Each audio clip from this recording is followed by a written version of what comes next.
We ended last time looking at the invention of Athenian red figure in right around the year 520 or so. We know this got invented, although clearly painters were experimenting with this prior to that date. Here's the Amasis painter, for example, and you see that the Amasis painter was already experimenting with the idea of leaving figures the same color as the pot. That's the point of red figure. The pots are red, so the figures are red, so we call it red figure. So the gals here are the same color as the pot, and what that means is that you can draw details as opposed to incising details. So once all the figures become red, the artists in the potter's quarter get very excited because there's lots of experimenting they can do, because now they're drawing, which is flowy, instead of etching, which is angular. So even when figures read to us very clearly and realistically, like, for example, the Dionysus figure and the Amasis painter Amphora here in black figure, we can clearly identify him, see his musculature, see what he's doing. He's raising a hand, he's holding a cup. The actions are not smooth and fluid. They're not natural. They're kind of linear in an almost caricature way. One of the earliest red figure artists in the potter's quarter was a guy by the name of Euthymides, Euthymides. It's in your book. And he was a braggart. Lots of these guys who sign pots are mighty proud of themselves. And that's one of the reasons they sign, of course. I did this. Look at me. That's what they say. So, but not only is Euthymides very proud of himself, Euthymides painted me. There's never been, he has an inscription, he writes on another one of his pots, Euthymides the best.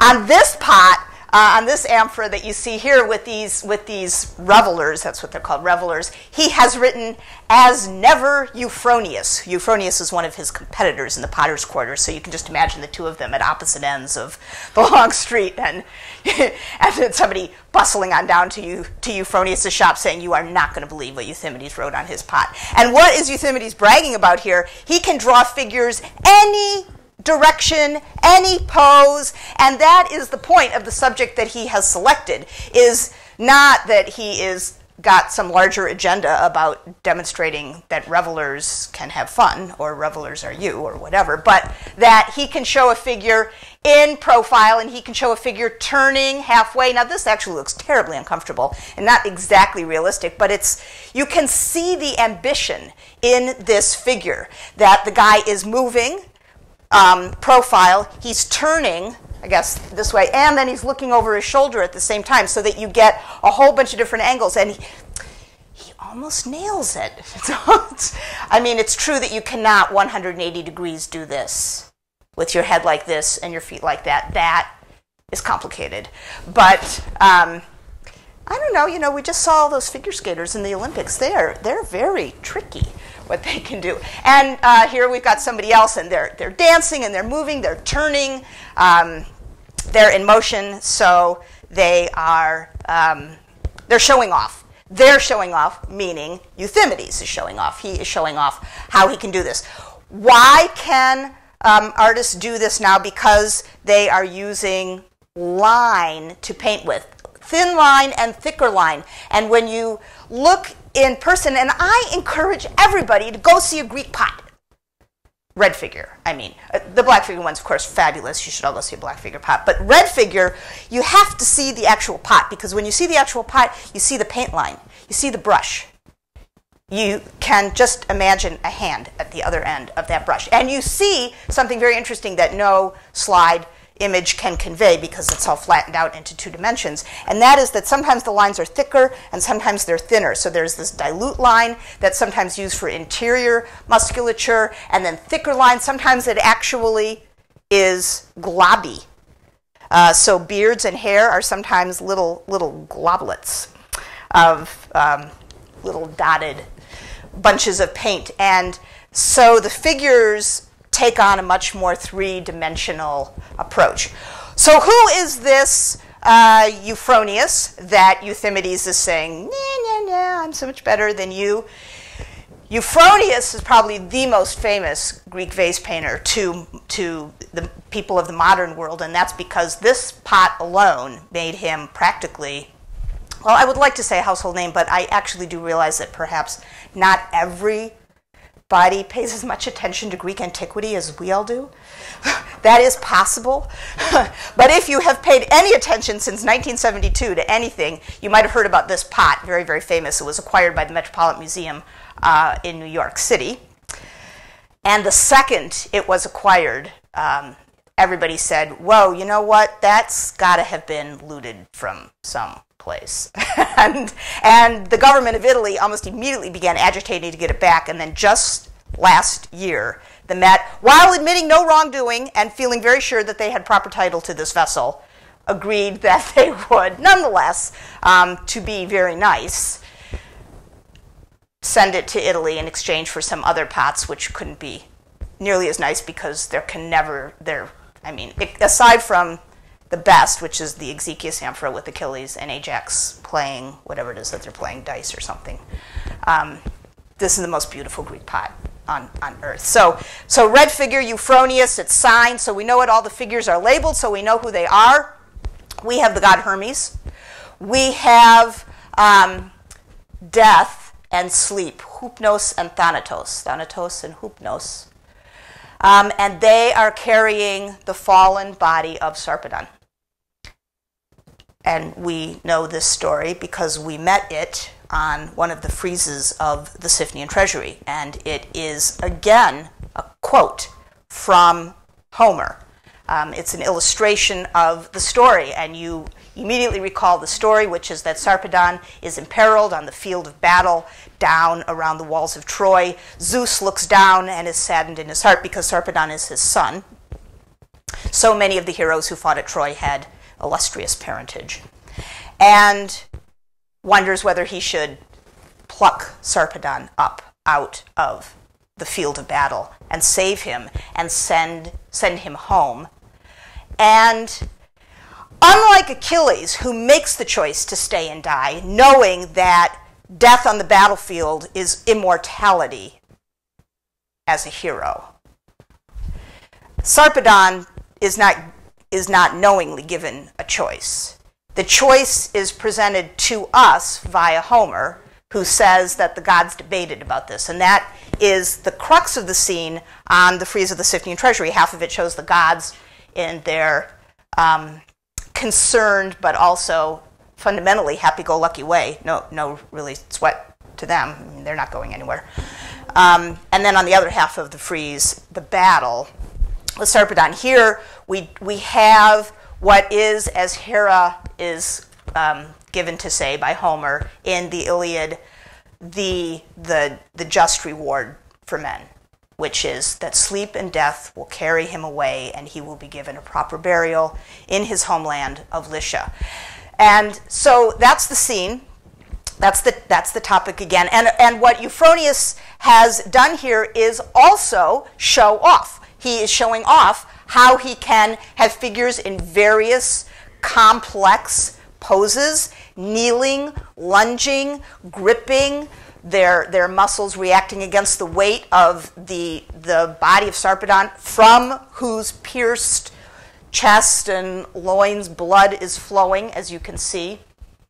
This is an advantage of red figure, that you can create this kind of thing. And the body itself of Sarpedon is a tour de force. You can see why Euthymides felt that he had to thumb his nose at Euphronios, because you can see not only the turning torso, one leg in one direction, another askew, the foot turning out, the hand losing its losing life, the fingers starting to flutter, keeping still a little bit of flutter in the fingers, his eyes starting to close. So it's happening before your eyes. This doesn't exactly, perhaps, look like a terrific topic for a party punch bowl, which is what this is. This is a crater. You would use it to mix wine and water at a symposium, at a dinner party.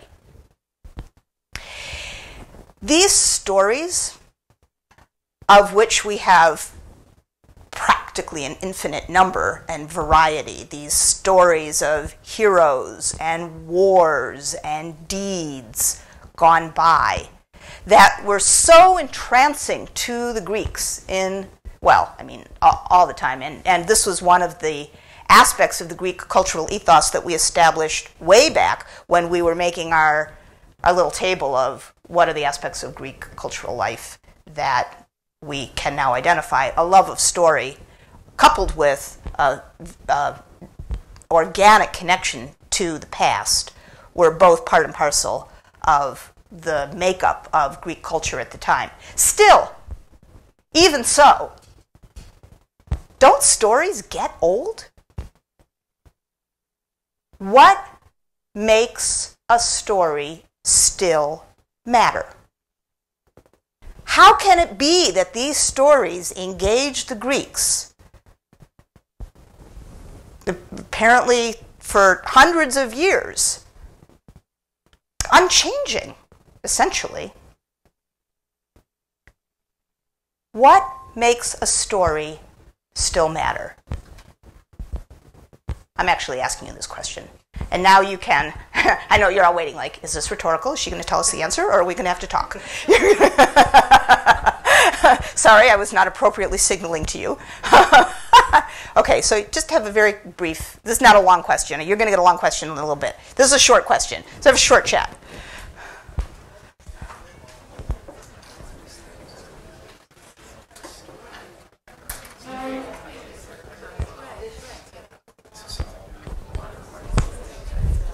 That student has not gotten back to me. Is she here? Is here?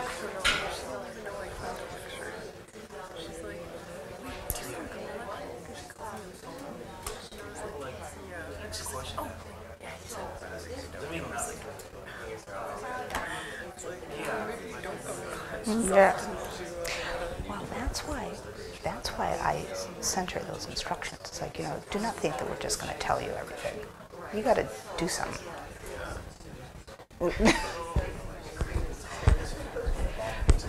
Okay, time's up.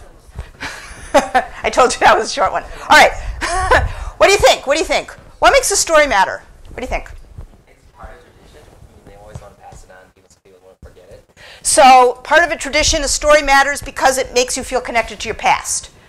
That's a good answer. Surely that's one element. But in and of itself, that just cannot be enough. What else?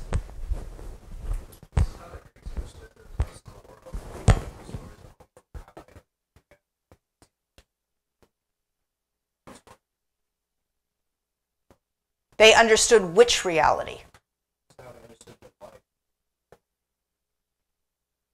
So it allowed them to situate and justify and explain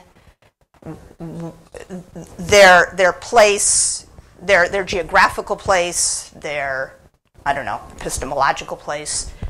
So I mean, are you saying in a sense something that is a larger version of it roots them? What's the word for that? What give me a, I'm looking for a word.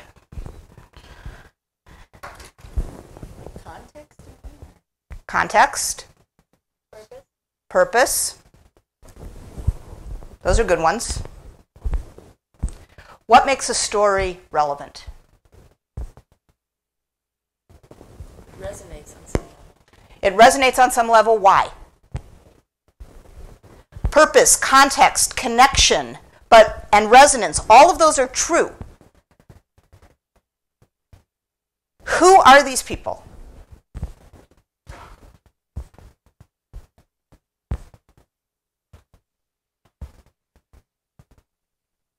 They are not just figures of the past. It cannot be. These stories cannot only be old news. They must also somehow be new news. They must matter somehow. The word that I want is metaphor. These are stories, yes, that connect, yes, that resonate, yes, that amplify life and explain their place, because not only do they explain how they got there in the past, but they explain why things are this way now. Stories continue to resonate for us because they still have something to tell us, not about then, but about now, about how things are now. And surely these heroes are maybe enlarged versions of us, the Greeks would have thought, but they are us too. We see ourselves in their struggles, in their fates, in their successes, in their victories, in their triumphs. We may see ourselves glamorized, valorized, lit up from within, but that's us. In Athens, throughout the time of Pisistratus and his tyranny, which was pretty benign, so I dislike using the word, even though that's the correct word, but whenever I use it, I feel like you'll all get that bad association in your head, and it wasn't apparently so horrible under Pisistratus. But anyway, that notwithstanding, in the time of Pisistratus, the tyrant in Athens, stories of Heracles were unusually prominent. He is by far the most popular mythological figure on Attic vase painting in the 6th century. Both black figure and once the red figure business comes into play, red figure. And here is another one of these great big craters by Euphronios. Euphronios liked this style of crater. And you can see why, because it provides a nice big canvas for his cool images. And now that these vase painters are so nifty at adapting figures in complex poses, they're looking for good subjects, right? So here, for example, this is a great subject. This is one of these cute Heracles labors. All the labors of Heracles, of course, are adorable. This one is Heracles wrestling the giant Antaeus. He is a Libyan. Talk about a metaphor. Just wait till you hear this. I just thought of that just now. That's never really, that penny never really dropped in my head before. Antaeus is, son of some deity, can't remember exactly. He's the son of Gaia, that's it, the earth lady. And why does that matter? Because he gets all his strength from the earth, and he is super, super strong, and he guards the entrance to the country, to the region, and you have to wrestle him in order to get anywhere, and of course you'll lose because he's so strong, because he derives all his strength from Mother Earth. But Athena, who is the patron of Heracles, gives him a tip, little aside whisper, and she says if you can remove him from any connection to the ground, and I don't know if this is really okay in wrestling or not, but legality is never really one of the issues for the Greeks. In fact, a friend of mine, a classicist, once said when all of the steroid stuff first started to come out in baseball, that all this fine talk about Greeks and the purity of athleticism is a lot of bull, because had the Greeks had steroids, they certainly would have used them. They were all about winning. Winning was really the point. So anyway, Athena tells Heracles that he needs to get Antaeus off the ground, and if he can get him off the ground, he will be able to subdue him. And in the myth, that's what happens. Heracles puts him in the air and strangles him when he's in the air, and he dies. Ha ha ha. But that's clearly not what's happening here, because they're both along the ground line of the pot, and this nifty, really elegant triangular composition that Euphronios has crafted here would be no good at all if Antaeus was in the air. In fact, you couldn't do it on a crater. You'd have to have like a very tall amphora, because you have to have something with a vertical canvas for you to draw on. But anyway, we've got this is just fun. So I'm going to draw these out if my pointer will work. So triangles, even the beards, the main figures, the side figures, the negative space between them, So it's just this whole series of interlock. This is like one of those games. How many triangles can you find in this picture? One of these elegant compositions. So anyway, what I started up by telling you was Heracles, who you see here fighting Antaeus on the ground line of this crater by Euphronios, was a very, very popular figure throughout the time of the reign of Pisistratus. Why? Why would that be?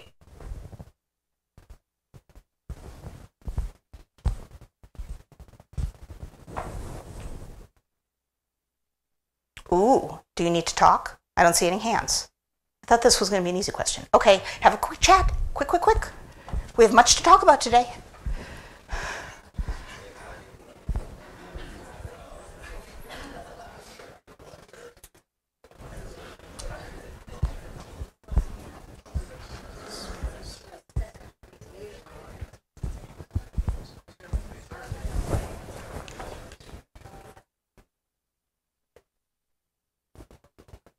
Okay? Why do you think, you scholar athlete?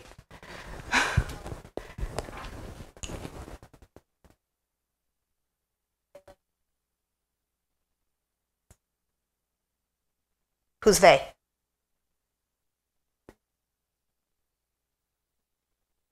No, I was asking why he's so particularly popular in Athens during the time of Pisistratus. So it was a little bit more narrow question.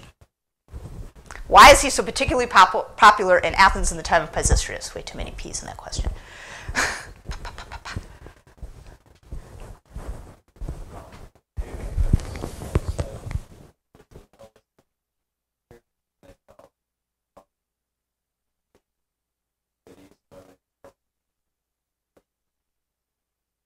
Athena is the patron deity of Athens, and Athena is a patron of Heracles. That's very, very true. Now, you're a Greek vase painter. You live in Athens during the 6th century. You are making these vases for who? Who's buying these vases? Aristocrats. Right, rich people. The elites who are having fancy dinner parties. That's what these vases are for. That is their point. And lots of these folks like stories about this hero who vanquishes all who come before him and is a good guy besides. Who would that be?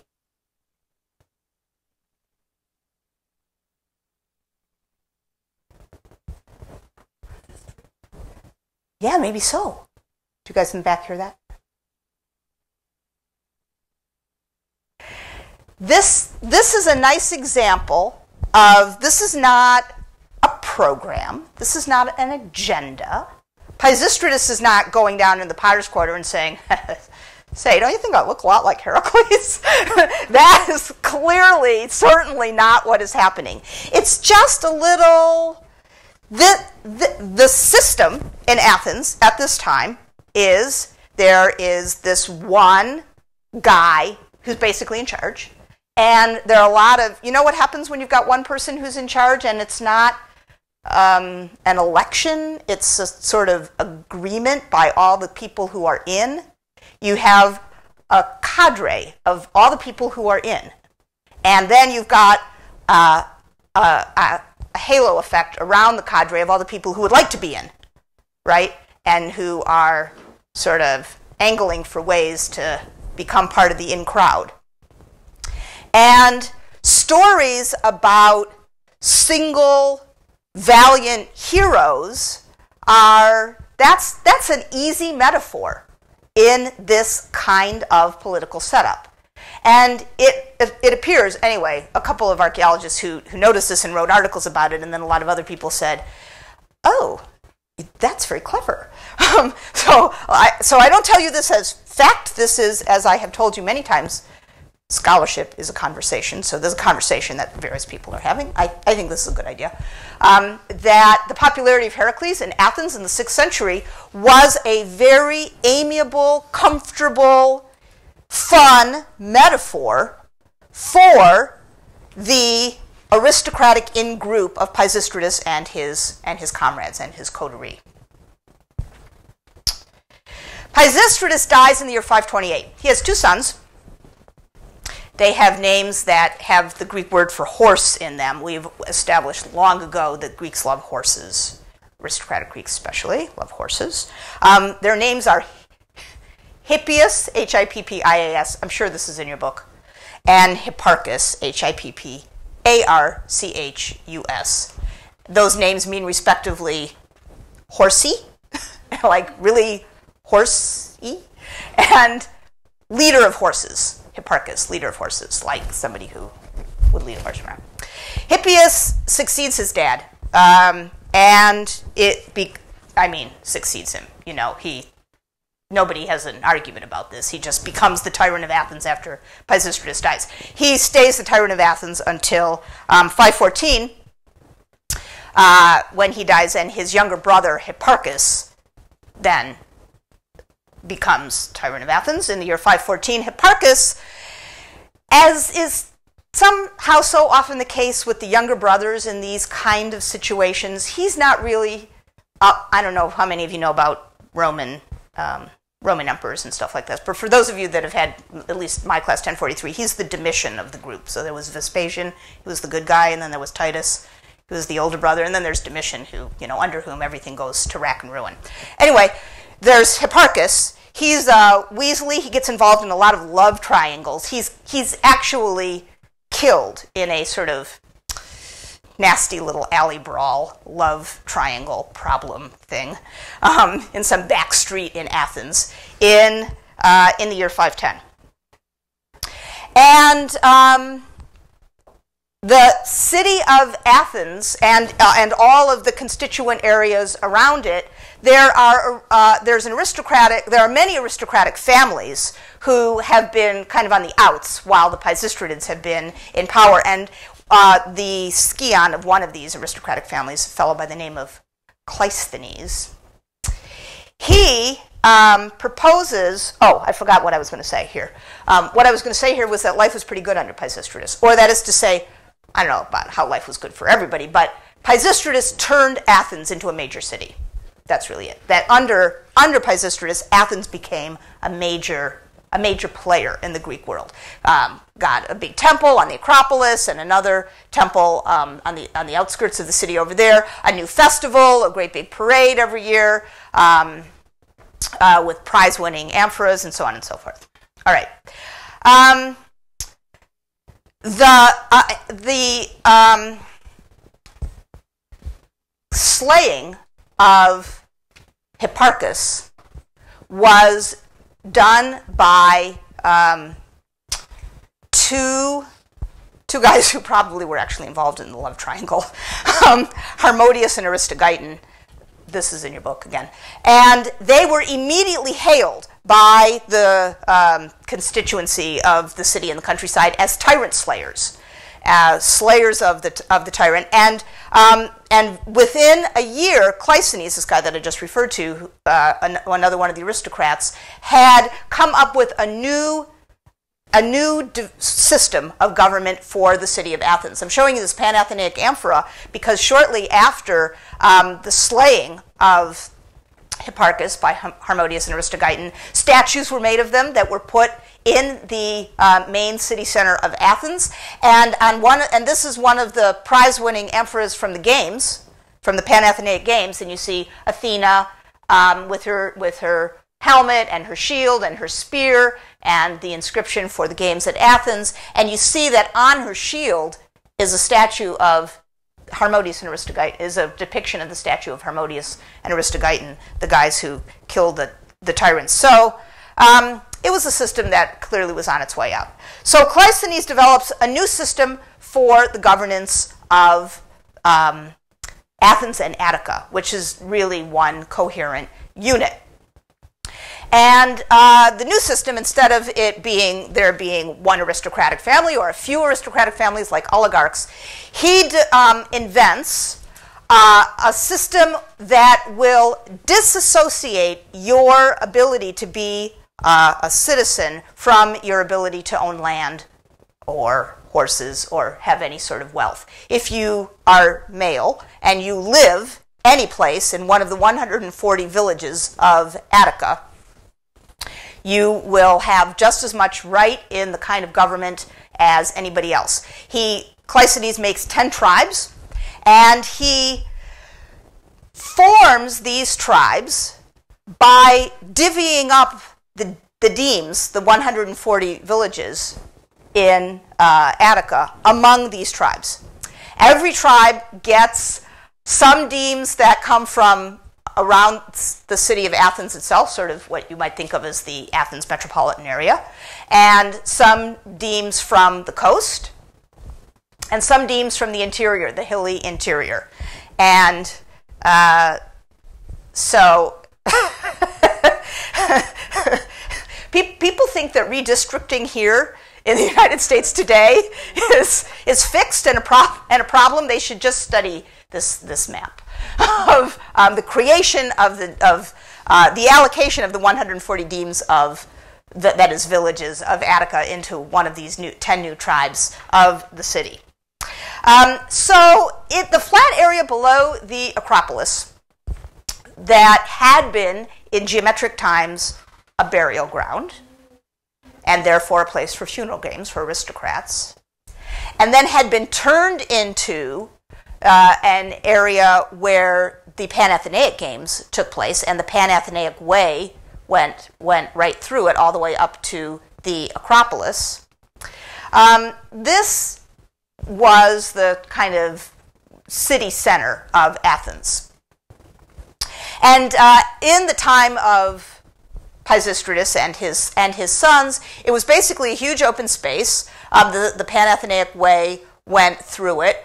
There was a little altar to the gods that was built by Hippias, actually. There was a large building right down here in the north, south, east, west, southwest corner that is attractively called by the Agora archaeologists Building F. There's also a Building C and D, but no Building E, don't ask. And this was probably the house of Pisistratus. It was a nice, big, wealthy house. Quickly after the new system of government of the people in Greek is demos, and the new government is democracy, meaning rule by the people. Quickly after the new democracy is established, new buildings were erected down in the Agora to accommodate the new functions that the democracy required. So a council house was built, and a couple of new temples, and a little sort of office building up here at the northwest end called the Royal Stoa, where a new official for the city was established. Again, you can read all about this in your book. And on one of the helpful websites, under the helpful websites link on the course website, is about the Athenian Agora. You can read about it there. The Agora was officially demarcated as sacred space. Up till now, the only kind of officially demarcated sacred space was sanctuary. Gods had sacred space. That was a temenos, an area on the outside of which was not dedicated to a god, and on the inside of which was sacred. The Athenians were so proud of their new democracy that they constituted the area of the Agora as sacred space. How do we know? Because they have markers that tell us so. And this is one of those markers. And you see on the map here where it says, for example, boundary stones of the Agora, and they say, Horos emi tis agoras. Horos emi tis agoras. I am the boundary of the Agora. And inside there, you couldn't build. You could gather with your fellow citizens. And in fact, that's what the large open space of the Agora was. So the Athenians were very, very proud of themselves. This new government that they established in Athens, and you are looking here at the Agora and the Panathenaic Way, was the first democratic government to be established in the Greek world. That is, all the Greek city-states up until now had been ruled by either tyranny or an oligarchy, some kind of rule of a few large families or a single aristocratic individual. And the democracy that the Athenians established acted as a kind of prod as well as a beacon to other Greek cities around the Aegean basin, including many of the Greek cities who were under the auspices of the Achaemenid Persian Empire, which would be to say the Greek cities that were on the Ionian coast. These cities here on the Ionian coast were under the rule of the Persian Empire, whose capital is like over here in Iran, modern-day Iran. All right, the Achaemenid Persian Empire was interested in expanding. They already controlled all of the Near East, everything from modern-day Afghanistan to the Aegean coast. And as you see here in the year 512, they capture Thrace, and the region of Macedonia submits to the rule of the Persians. And so there come to be a series of clashes between the Persians and the Greeks. In the year 499, the Ionian cities along the coast rebel and decide that they all want to be independent of Persia. And the city that sends them help is Athens. Athens is the great beacon of people ruled by the people, not ruled by a tyrant or a king or an empire. And they send help, and they quite provocatively sack Sardis. Sardis is the capital of the Achaemenid Persian province of this region.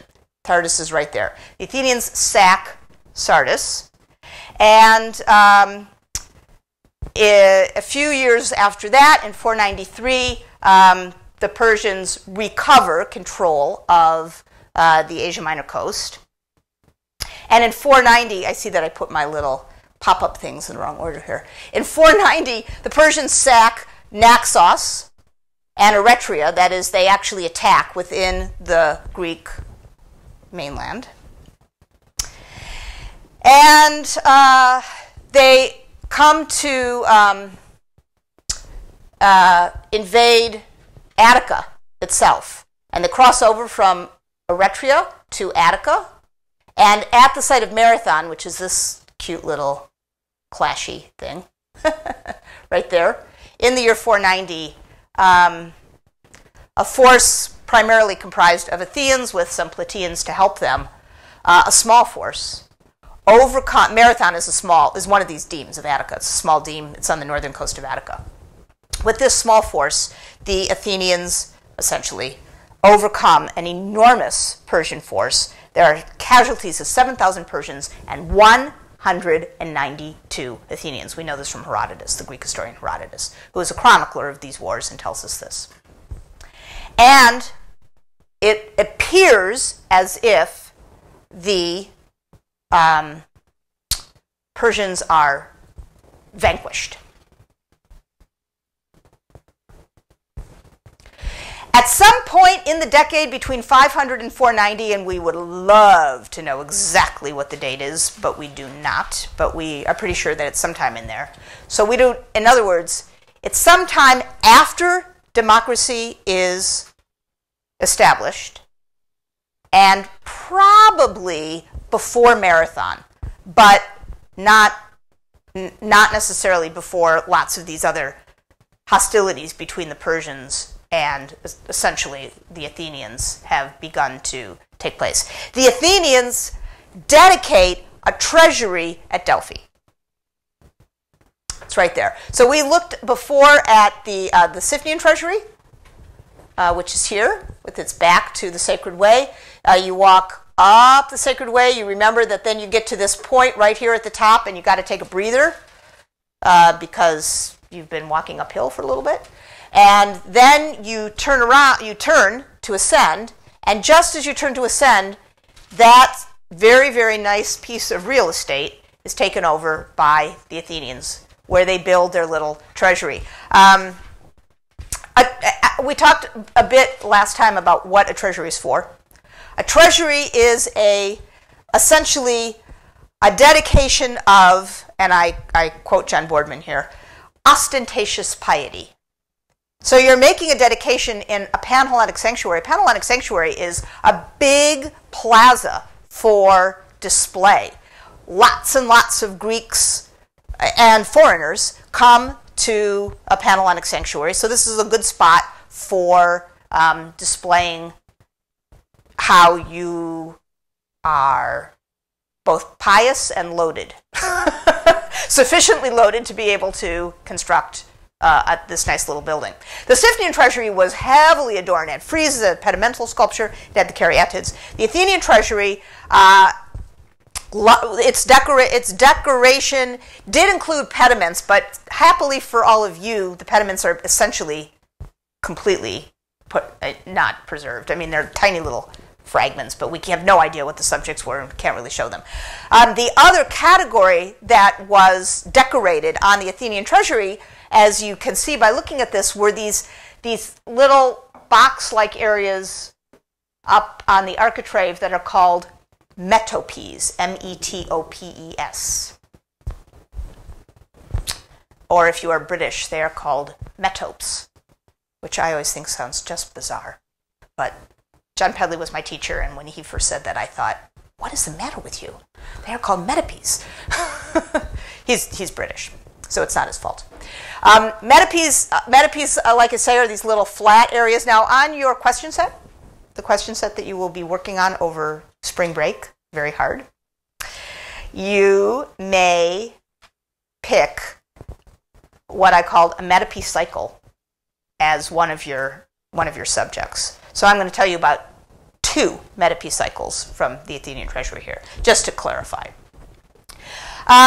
So there are a lot of metopes on the Athenian treasury, and I mean all of the metopes on the Athenian treasury were actually decorated, and they but they're not also well preserved, so we don't actually know so well about all of them.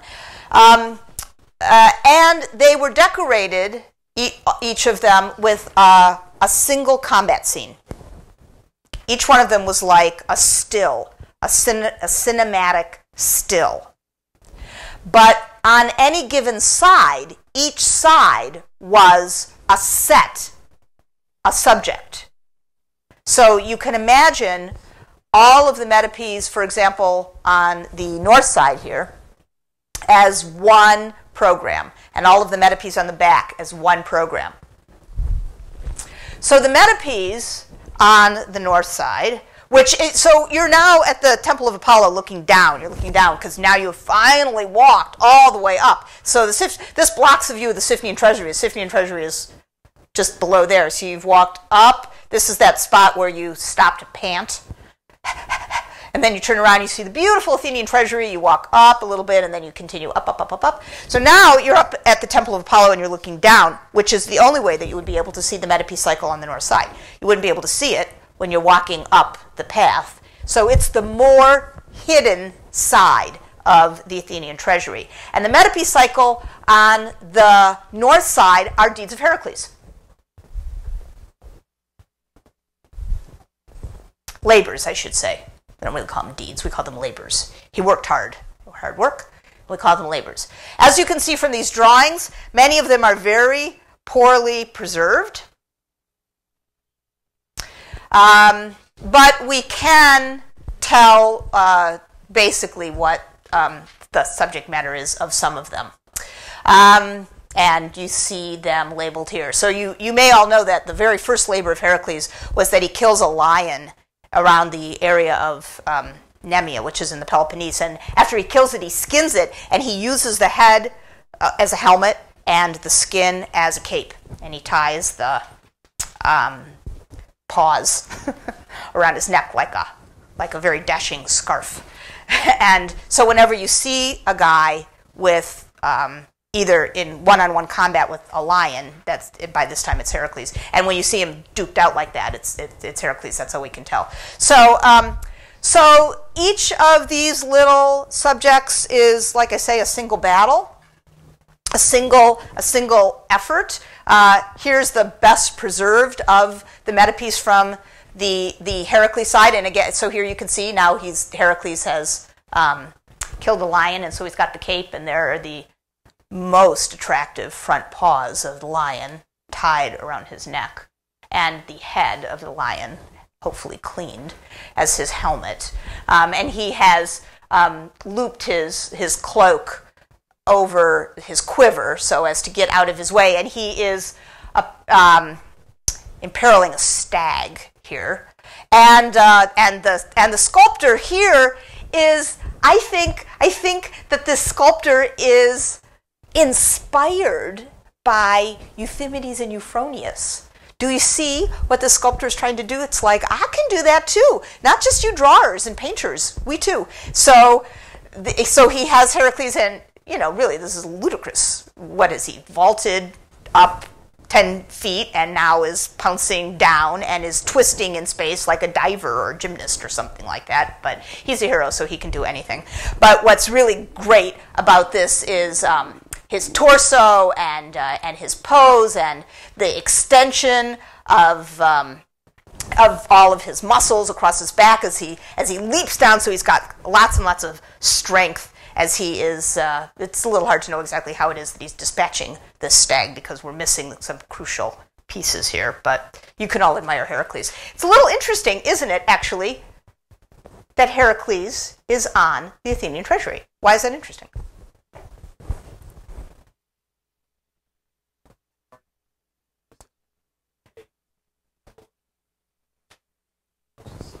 They have already deposed Pisistratus. Why do the Athenians keep Heracles?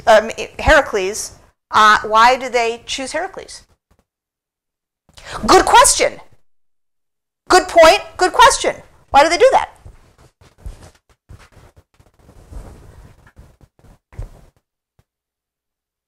Well, they must have a reason.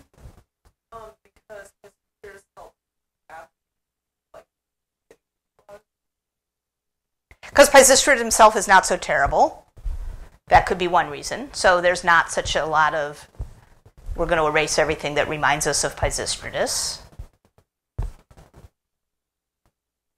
Maybe Athens is trying to defend themselves as, the people fighting for mankind, just like Heracles was. Like they went to the rescue of those cities. Maybe they wanted that image of themselves. Yeah, that could be.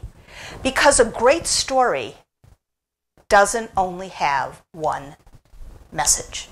A great hero is a malleable character.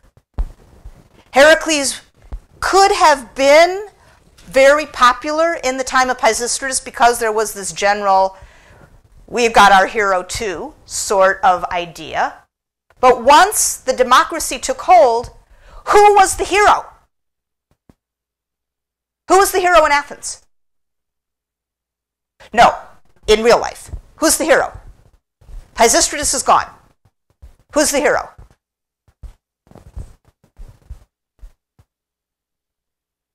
The democracy. Athens is the hero. The people. They go to fight the mighty Persian Empire. They sack Sardis. They espouse democracy and the value of the individual. They fight the individual fight against great forces. Heracles is a very handy dude to repurpose in this context. But he's on the side that you only see afterwards. You walk up, so now you're walking up from the Siphaean treasury. You've stopped panting. You've decided you're going to make it all the way up to the Temple of Apollo. You turn around, and this is what you see. This is the south side of the Athenian treasury. You have to still make it around to the front. This is what you see. And along this side, which is, you might say, the more noticeable side, we have a different hero. We have a new hero.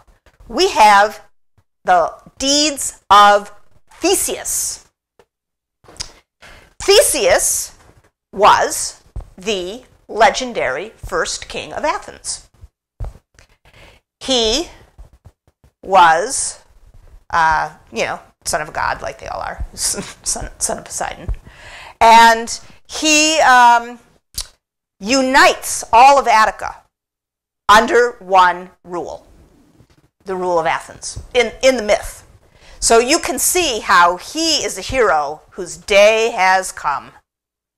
Now is Theseus' time. He's a better hero. Heracles is a good hero. Theseus is a better hero. So Theseus and his deeds get the south side. And Theseus, like all these heroes, he had many exploits.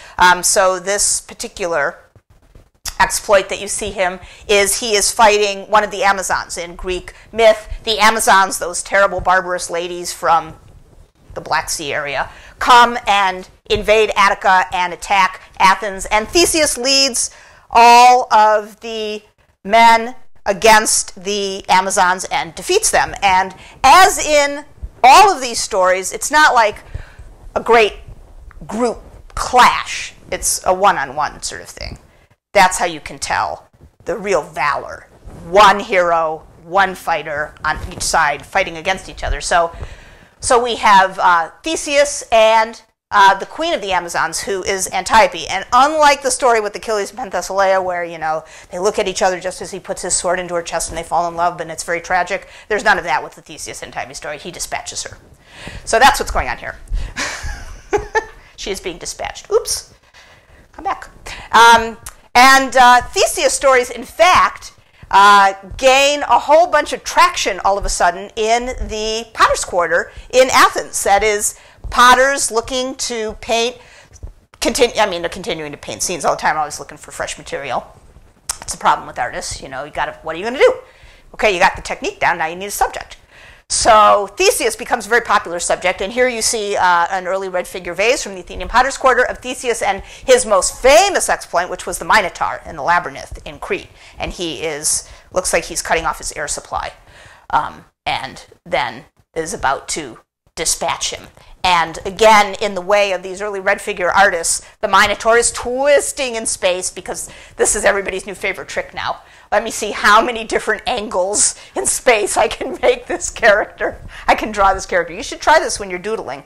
It's not as easy as it looks. All right. So that's the Athenian treasury at Delphi. Now you're looking at the front. We actually don't know what the scenes were in the front. Well, we are pretty sure that they were some kind of Amazonomichy, that is some sort of battle with Amazons, but since both Heracles and Theseus fight Amazons, and there's not enough preserved for us to know which hero was doing the fighting on the front, we don't know. And don't be misled by the fact that you are looking at metopes, carved metopes on the front, because these were just re-erected when the Athenian treasury was re-erected. But the metopes that you see here, most of these actually are part of the Theseus cycle and should be on the south side. So they're in the wrong place. But it does look good when you go to Delphi now. But if you go to Delphi and you're talking to some people, remind them that this is not the way it actually was. All the Theseus stuff was on the south side. All right. So places that we have looked at so far, we've been traveling around the Greek world: Athens, Sipnos, Delphi, Corinth, Olympia. We haven't looked at either of those for a while, and we won't for a little while. Aegina. Aegina is a little island in the Saronic Gulf, south of Attica. Oh, now I'm just totally... Oh, there we go. Which you happily see here. Aegina was a mercantile city-state island that was constantly bickering with and making trouble with and fighting with and at odds with Athens and Attica. There is a great disproportion in size between Attica and Aegina, but the Aeginetans gave the folks of Athens and Attica a run for their money. Aegina is so here's Athens, of course, up here, and here's Aegina. Aegina is a kind of smallish and somewhat mountainous, somewhat rocky island. It's very adorable. Its chief crop today is pistachios, and I cannot recommend them highly enough. They are excellent pistachios. Go to Aegina, buy pistachios. They will be the best pistachios you ever had. Very famous for their pistachios. So, but not a whole lot in the way of agrarian commodities. So the Aeginetans made most of their money acting as business middlemen. And there was a very nice oligarchic rule there, meaning ruled by a few aristocratic families who had made their money in business. They made so much money in business acting as middlemen, and there was such a lot of antagonistic back and forthing between Athens and Aegina that in the early 6th century, the Athenians actually passed legislation banning Aeginetans from making commercial enterprises in Attica. So there was bad blood, we can say. There was bad blood between Athens and Aegina. Aegina had a glorious story about its past. The story is that Zeus espied the lovely nymph named Aegina, and he took her to this barren, rocky outcrop of an island, and one thing led to another, and she bore a son named Aegeus, Aeceus. And he became the first king of Aegina, which that was her prize for sleeping with Zeus, that she got an island named after her. And here you see Zeus and Aegina playfully running along. So Aegeus had 2 sons, eventually, and one was Telamon, Telamon,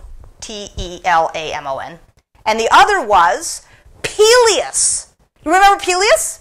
Peleus who gets to get married to Theseus? Peleus at whose wedding comes the apple of discord? Peleus, the great hero, who was then overtaken by an even greater hero, his son Achilles. Guess who's the son of Telamon? The brother of Peleus. Guess. Yes! So see? Attica and Aegina always at odds. Aegina, small. Attica, big. 2 brothers. Achilles, Ajax. Cool, huh? These stories, they're cool. Yeah, okay. So there's been a sanctuary on Aegina a long time, since the late Bronze Age. A sanctuary to a deity that is only known on Aegina. Her name is Aphaia, Aphaia. All the inscriptions that are found in the sanctuary, once the Greeks learn to write again and they start having inscriptions, are to Aphaia. This is a view from the sanctuary. There was a temple here already in the 7th century, little one. You remember those little temples? Those nice little cute ones. And then in the early part of the 6th century, around 570 or so, a big stone temple was built. And this is part of the entablature from that big stone temple. There was no sculptural decoration, but it was a very impressive building. Large, big, Doric temple. But in the year 510, the temple burned down. Bye-bye, temple. Now, the year is 500 BCE.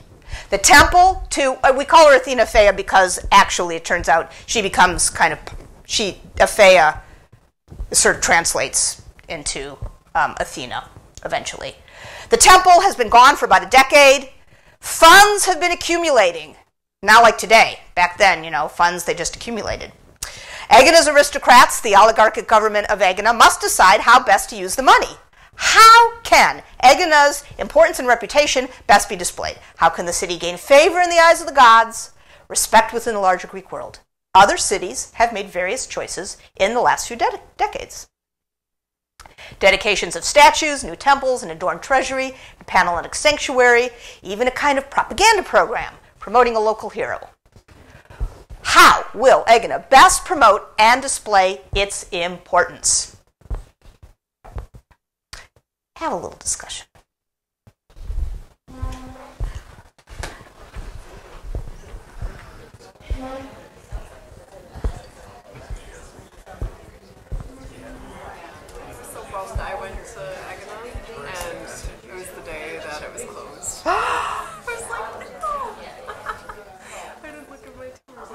cotton pick and drag.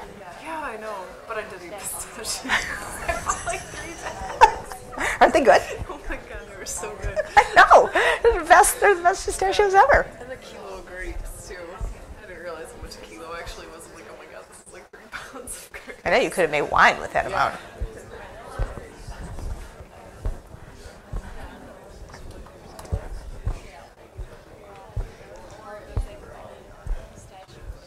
Who are you talking to? No one. Oh, you guys.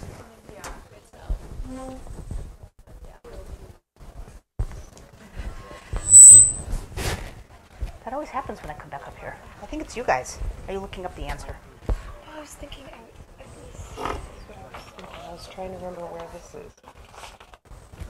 Oh, that's the Parthenon.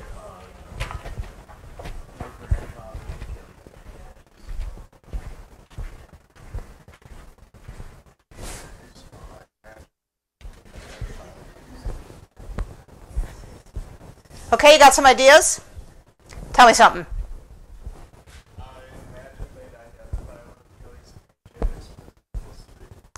So something that would promote Achilles and Ajax? Something that would promote Achilles and Ajax? Or even maybe just Ajax. So something that would emphasize that they have a glorious history. Other ideas? That's actually a subject. It's not really, what are you going to do with that yet? Since their old temple burned down 10 years ago, maybe build a bigger and better one. Build a bigger and better temple here on Aegina. Here on Little Aegina. How many people want to build a temple on Aegina? You guys are the friends of Aegina Association. It's up to you. the oligarchic support group. Build a bigger and better temple on Aegina. I do not see a ton of support for this. Few people think this is a nice idea. Not everybody thinks this is a good idea. What do you want to do? Build a temple in York. You want to build a temple in Athens? Oh no, that actually you cannot do. That you cannot do that. That is not allowed. But you could build someplace. So you can't build in Athens because the Athenians will not let you do that. They will be like, get out of town. What are you thinking? But there are places, there are other sorts of places. You think Aegina's too small, or you would like to have better visibility. What would be another option? No, this is mountainous region for this island, right? Maybe the top of this place. Oh, so on Aegina. Yes. Okay, so build a temple on Aegina. If you can't build it in the middle of Athens, on Aegina. What else? expand, like borders. Oh, the Aeginetans, that's the thing with an island. You can't, no. There are other people once you get to other shores that are settled there. And so there are leagues and, groups, but they have their own temples, long-lived sanctuaries, their own wacky deities. So, like Aphaia. Who's ever heard of Aphaia, for God's sakes? They could build somewhere where a lot of people go, kind of like a tourist place, like at Delphi. They could build a treasury at Delphi. So you guys are thinking, you're thinking of some ideas. All right, Ajax, he's our guy. Maybe we should do something that promotes him. We could build a building. A building is always nice. It's very solid. Okay, it's true that the old building burned down, but basically buildings are, a mark of a show of pride, a mark of investment, a big deal. Maybe that's better than a program of painted pots that we could sell all around the Mediterranean that show Ajax not killing himself. Better Ajax fighting, valiant. Not that bad end to the story. In fact, maybe we'll change the story. That would be another option. Greeks did that. They were happy to do that. That didn't bother them at all. Rewrite the story. So we could rebuild the temple on Egg. But if you want to have a building, most people did anybody want to make statues? Nobody wants to make statues. No statues. Statues are what? Your father's Oldsmobile? No good? Old-fashioned? Too bad? Why not? Why are statues bad? I don't know if the building would be bigger. This is 7 feet tall. 10 feet tall. This is the Sunian Kouros. Big. Why no statues? All the way in the back. Pink. Looks like a pink hoodie thing. I guess with the statue, unless we have a class from, like, I don't know, you know, like with the buildings, they know, like, oh, with the statue, oh, yeah, that's Ajax. But, I don't know, it doesn't seem like it has enough motion of the actual. Yeah, that's terrific. Absolutely. So, I mean, what was the point when we were looking at Kouroi, and we were reading that article, you guys did the reader's report on the article about the Tenia Kouros. They could be anybody, the Kouroi. So for a while, that was good. That universal quality, that was good. Now it's not good. Now it's not what you want. Now you want to promote a specific place and a big statue that looks like every other big statue. Not so good. Okay. So let's go with the building, and if we want to, are people liking the Ajax idea? Is he your guy? Yeah, Ajax, he's a good guy. So the heroic legacy of Aegina, and now we just have to decide where are we going to put the building. So we've got two options. One, a Panhellenic sanctuary where everybody can see it. One, Aegina, where Aeginetans, and pretty much only Aeginetans, will see it. Let's vote. Panhellenic sanctuary. A rousing majority. Let's just double check. Put your hand up if you want to build a temple on the island of Aegina. Oh, you don't have that much money. These things are expensive. You can't just be throwing money away like that. So we have a tiny little cohort over here. And everybody else wants to put something in the Panhellenic sanctuary, preferably Delphi. The Athenians have just done this, those rats, the Athenians. And so we would like to clear out some real estate for Aegina too. The Aeginetans do not decide to do that. Hard to know why not. Maybe they were very attached to their old sanctuary on Aegina. Maybe they couldn't get a good spot anymore. The Athenians had gotten this excellent spot, like any spot other now that you would try to get on the Sacred Way at Delphi would definitely be inferior. And perhaps the Aeginetans had had enough of that kind of thing. Kept tussling against the Athenians, coming up short every time. That can get old. That can get on your nerves, that sort of thing. Whatever, of course, we don't know. We'd like to have the minutes of the meeting where they all sat around and talked about this. We don't have them. But what we do know is that on a high point about 11.5 miles away from the city, on one of the highest points on the island of Aegina, the sanctuary of Athena Aphaia was graced sometime after the year 500 with a new temple. And the Aeginetans decided that they would adorn their temple with sculpture, a sculptural program that would indeed advertise the heroic past and the homegrown heroes of Aegina itself. And the way in which they decided to do that was to decorate both pediments, two pediments. So the pediment, you remember, of course, you can't see it because it's gone here. The pediment would be the triangular space up here. This is the east side, so the front of the temple. It's got a little welcome ramp, sort of handicap access thing here that all the Peloponnesian temples have. Felix? Are you saying that they built the sanctuary at the same place? Yes, the sanctuary didn't move, and what they did was rebuild the temple. Okay. Yeah, they rebuilt the temple on the old sanctuary, so they kept the temple. In 1811, German archaeologists excavating here found fallen below the east facade and the west facade all the pedimental sculptures. They had fallen in an earthquake in around the 1500s, around sometime in the 16th century. They'd fallen, and then they'd been covered up. They were in really excellent condition. And now they are all in the Glyptothek in Munich. And I encourage everybody to go to Munich and see the Aegina pedimental sculpture, which is fabulous. 17 full-size figures. There they are. And they were the first archaic Greek art ever seen by modern people past the time of archaic Greece or classical Greece. They were the first archaic Greek art to be seen in the modern West. So they were extremely sensational. Huge sanctuary that was built over and built over and built over. How do we know when the date of the new temple was? Here you see in the glyptotext model of the sanctuary of Aphaia. There's the temple.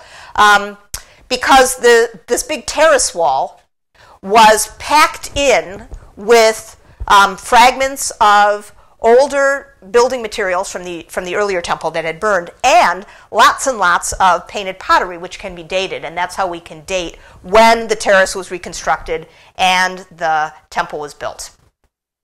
Now, I told you that the Aeginetans decorated the pediments, and that's true. They made sets of sculpture for the east pediment and the west pediment, and then they changed their mind.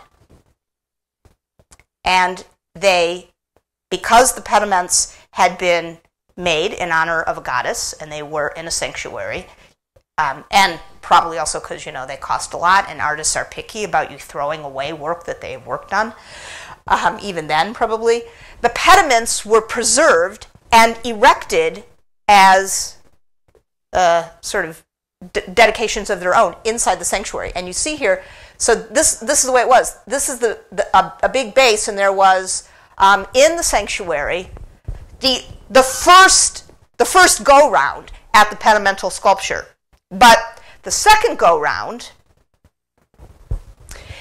were the pedimental sculptures that fell on the east and the west side, and it will be those sculptures and their story that we will start with on Thursday. See ya.